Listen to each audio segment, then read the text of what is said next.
हिंदी में यूपीएससी की तैयारी से संबंधित प्रोग्राम्स को देखने के लिए सब्सक्राइब करें स्टडी IQ IAS हिंदी। नमस्कार, स्टडी IQ IAS हिंदी में आप सभी लोगों का बहुत बहुत स्वागत है। मेरा नाम है विरत दुबे।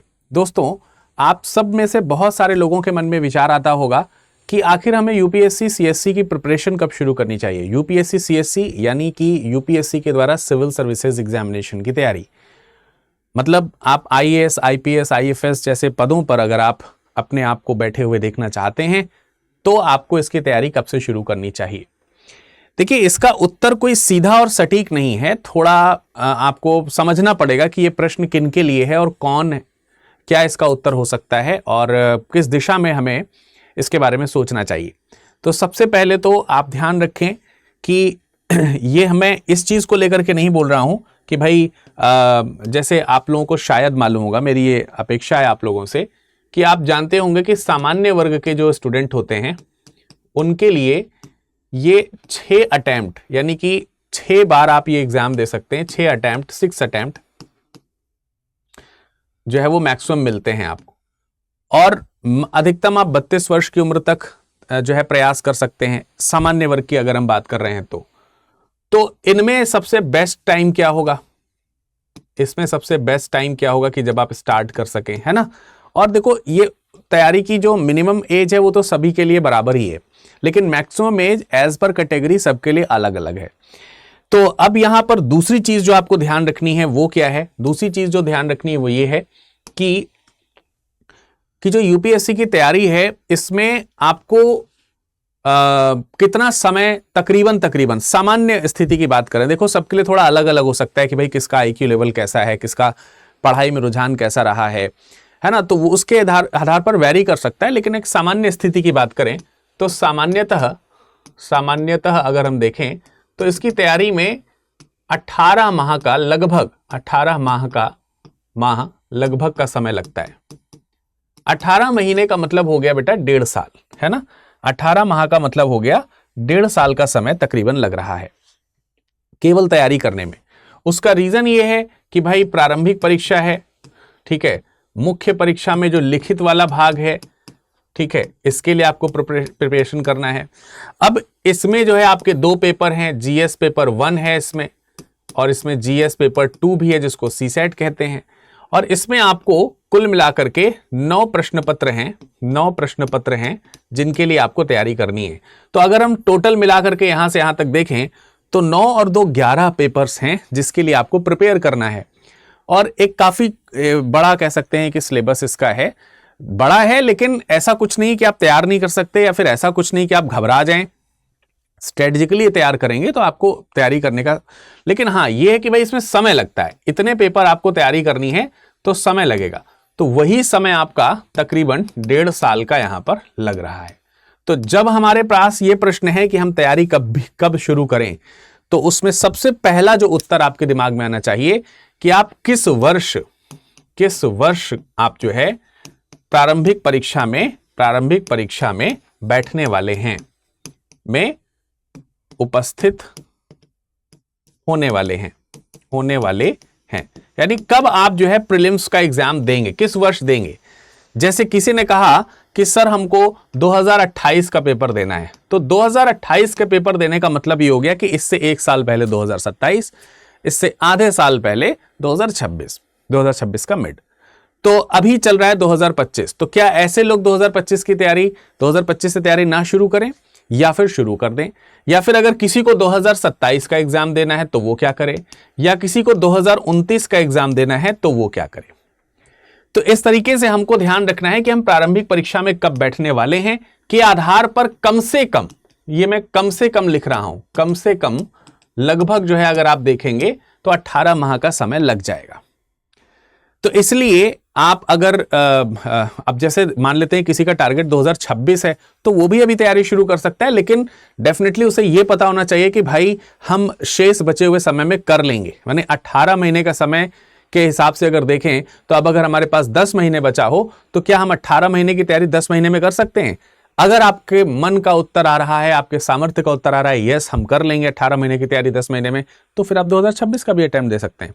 ठीक है, तो ये आपके ऊपर है, कहने का अर्थ यही है। तो सबसे पहले तो एकदम आइडियली अगर देखा जाए तो अगर आप देखो, और आपको यह भी मालूम होगा कि जो ये तैयारी है, इस तैयारी के लिए जो फॉर्म अवेलेबल किए जाते हैं, मतलब ये जो तैयारी है, परीक्षा जो है, इसका जो फॉर्म है उसमें एक चीज ये निश्चित तौर पर है कि भाई, या फिर जो पद जो निकलते हैं उसके लिए निश्चित है कि भाई आपका ग्रेजुएशन जो है वो हो चुका हो। तो जो भी ग्रेजुएट हैं वो ही पद पर चुने जाएंगे। लेकिन इसका मतलब ये नहीं है कि जो ग्रेजुएट हैं वो ही परीक्षा में बैठेंगे, नहीं, ये मतलब नहीं है। परीक्षा में तो अगर आप ग्रेजुएशन के अंतिम सेमेस्टर में हैं, अंतिम वर्ष या सेमेस्टर में हैं, तो आप इसमें बैठ सकते हैं, बशर्ते कि जब मुख्य परीक्षा आएगी तो आपको डिग्री देनी पड़ेगी। तो अब यहां पर जो बेसिक जानकारी है शायद आपकी पूरी हो गई। तो अब हम आगे की बात करते हैं। ऐसे में आपका जब ग्रेजुएशन हो रहा हो और ग्रेजुएशन में तकरीबन 1.5 से 2 साल का समय बचा हो, 2 साल का समय बचा हो, तो मेरे ख्याल से आपको, यानी कि ग्रेजुएशन समाप्त होने के 1.5 साल पहले या ग्रेजुएशन समाप्त होने के 2 साल पहले एक आदर्श समय जो है वो हो सकता है। हालांकि ये आदर्श समय देखो सबके लिए अलग अलग होता है। मैं फिर आपको ये बता दे रहा हूं कि ये फिक्स नहीं है कि यार यही आदर्श समय है, और आदर्श समय नहीं हो तो हम तैयारी ना करें, है ना, ऐसा नहीं है। तो आदर्श समय जो है वो, मतलब ये एक हो सकता है सामान्यतः, मैं सामान्य स्थिति की बात कर रहा हूं, सामान्यतः ये एक आदर्श समय हो सकता है जहां पर आपको किसी हैजार्ड वे में तैयारी नहीं करनी पड़ेगी, जहां आपको जल्दीबाजी नहीं होगा, जहां आप घबरा करके तैयारी नहीं करेंगे, वो ये जगह है। अच्छा, क्योंकि आप ग्रेजुएशन में होते हैं तो आपकी जो अकादमिक जो तैयारी है वो कंटिन्यूअस चल रही है अभी, और उन्हीं अकादमिक विषयों का प्रयोग यूपीएससी में होना है, यूपीएससी सीएससी में इन्हीं का तो प्रयोग होना है। तो कहीं ना कहीं आप रिदम में हैं। और अभी क्योंकि ग्रेजुएशन में है तो इससे पहले आप हाई स्कूल इंटर कर चुके हैं, तो बहुत ज्यादा दिन नहीं हुआ हाई स्कूल इंटर की चीज को छोड़े हुए या फिर उसको बिताए हुए। तो अगर आपको यहां पर रिवीजन करने को मिल गया तो आप जल्दी अप्रोच कर लेंगे उन चीजों को जो आपने अभी अभी कुछ साल पहले पढ़ी हैं और जो करंटली आप पढ़ रहे हैं। सो इसलिए मैं कह रहा हूं कि यह एक आदर्श समय हो सकता है, और इसलिए आपको फिर 1.5 साल का समय भी मिल जा रहा है, 2 साल का समय मिल जा रहा है। अब अगर किसी को 3 साल, किसी के पास में 2 साल का समय बच रहा है, किसी के पास में 3 साल का समय बच रहा है, तो यार ये भी आइडियल, ये भी परफेक्ट समय है। अगर किसी को 3 साल बाद एग्जाम देना है तो भी जो है वो तैयारी शुरू कर सकता है। जितना पहले आप शुरू करेंगे उतना आराम से तैयारी आप कर सकते हैं, उतना आराम से। और जितना लेट शुरू करेंगे, जैसे आज के समय में कोई 2026 के प्रिपरेशन की बात कर रहा होगा तो वो आराम से तैयारी नहीं कर सकता है, सिंपल सी बात है। तो अब इन स्टेप्स में आपको करना क्या है जरा समझिए भाई। आपको यहां पर यह पता चल गया कि हमको तैयारी कब शुरू कर देनी चाहिए, तकरीबन जो है ग्रेजुएशन के आसपास हो। अब देखो सबके लिए अलग अलग तरीके की चीजें। अगर आप कॉलेज के, तो इसका मतलब सीधी सी हो गई कि अगर आप कॉलेज के पहले या दूसरे वर्ष में हैं तो आपकी तैयारी यहां से शुरू हो जाएगी। बेस्ट टाइम है ये, सबसे बढ़िया टाइम है। अब इसमें आपको क्या करना है, इस दौरान आप कॉलेज की तो पढ़ाई करें, लेकिन जो समय बच जाए उसमें 6 से लेकर के 12 तक की जो एनसीईआरटी है या फिर जो भी आपके पास में बेसिक बुक्स हैं, उन बेसिक बुक्स को आप पढ़ डालें। मतलब जो भी आप, जैसे हो सकता है किसी स्टेट से बिलोंग करते हो, आपने एनसीईआरटी ना हो आपके पास में, तो आपके पास में जो भी किताबें ना, आप उन किताबों को शुरू कर दीजिए पढ़ना। उन किताबों को आप शुरू कर दीजिए, आराम से काम चल जाएगा, कोई दिक्कत नहीं है। ठीक है, इसके साथ ही साथ करंट अफेयर्स जो है वो धीरे धीरे पढ़ना शुरू करें। कोई भी एक आदत बना ले करंट अफेयर्स पढ़ने की, चाहे आप द हिंदू पढ़ रहे हो या द इंडियन एक्सप्रेस पढ़ रहे हो, ठीक है, जो भी आपको पढ़ना है, इस तरीके के एक आदर्श न्यूज़पेपर को पढ़ने की आदत जो है वो डाल लीजिए। और कुछ मूलभूत किताबें या कोई मूलभूत सोर्स, जैसे आप स्टडी आईक्यू के यूट्यूब चैनल से भी अगर आप जुड़ जाते हैं, या फिर बेहतर है कि अगर आप पेड बैच से जुड़ते हैं, तो पेड बैच में आपको बेसिक पढ़ाया जाता है उन्हीं बच्चों के लिए जो ग्रेजुएशन में हैं। उन्हीं के हिसाब से बैच डिजाइन किया गया कि भाई अभी आप 2 साल ग्रेजुएशन में रहोगे तो आप कैसे प्रिपेयर करोगे। तो भाई आप हमारा जो बैच है ना, ये चलेगा वहां तक, 2-3 साल तक चलेगा, आपके पास में सुविधा रहेगी इसकी।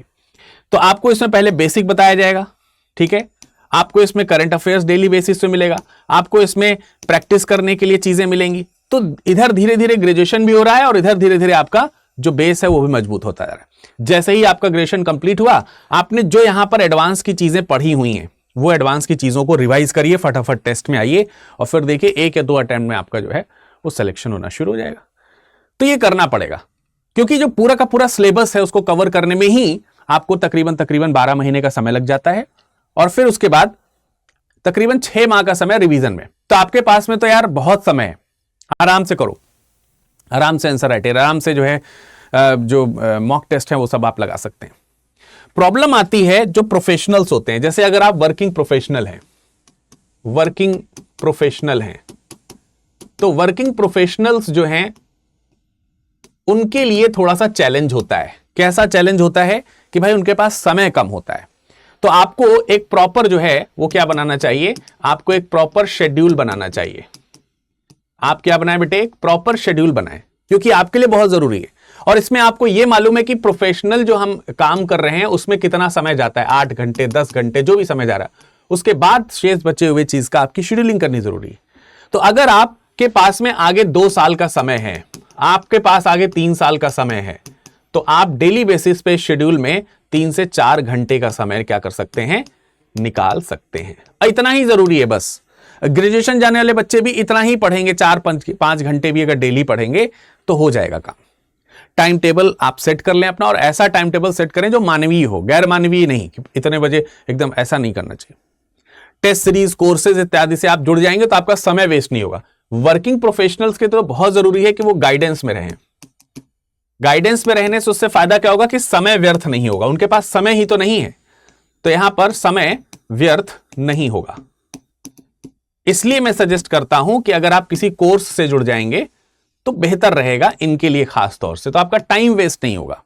ग्रेजुएशन वाले लोगों को कोर्स से इसलिए जुड़ जाना चाहिए क्योंकि भाई आप ग्रेजुएशन की पढ़ाई कर रहे हो, अब आपको नहीं मालूम है कि कितना समय जाएगा हमारा यूपीएससी की बेसिक या अध्ययन करने में चीजों के, तो आपको कुछ करना नहीं, आप हमारे साथ जुड़े हैं सीधा, और जब आप हमारे साथ जुड़े तो हमारे हिसाब से चले चल रहे हैं तो बस आपका ऑटोमेटिक तैयारी हो रहा है। ठीक है, बस इतना ध्यान रखिए कि जब भी आपकी प्रिपरेशन शुरू हो तो आपको तकरीबन 12 महीने से लेकर 24 महीने का समय लेकर चलना है। पूरा का पूरा सिलेबस आपको अंडरस्टूड होना चाहिए। सिलेबस के लिए हम अलग से वीडियो बना देंगे, उसको देख लीजिएगा आप। ठीक है, अच्छी तरीके से अपने आप नोट्स बनाएं और अपने अंतर मन से और हृदय से, तीनों जगह से आप समझिए कि आप प्रिपरेशन के लिए तैयार हो, तो ही आप तैयारी में आगे बढ़िए। ये मेरा सुझाव है। अब हम आपको यहां पर यह बता देते हैं कि अगर आप हमारे बैचेस से जुड़ना चाहते हैं तो अभी सबसे बेस्ट टाइम चल रहा है, क्योंकि अभी जो है वो गुरु कृपा सेल है आज तक। अगर आपको मैक्सिमम डिस्काउंट चाहिए तो भाई बिल्कुल देर ना करो, आज ये समय बीत गया तो फिर ये बहुत महंगा पड़ेगा, करीब 30-32 हजार का ये कोर्स पड़ेगा बेटे। तो अभी आप 24,999 में पा सकते हैं। विरत लाइव कोड का इस्तेमाल कीजिए, सब कुछ इसमें मिलेगा, किताबें, पढ़ाई, टेस्ट सीरीज।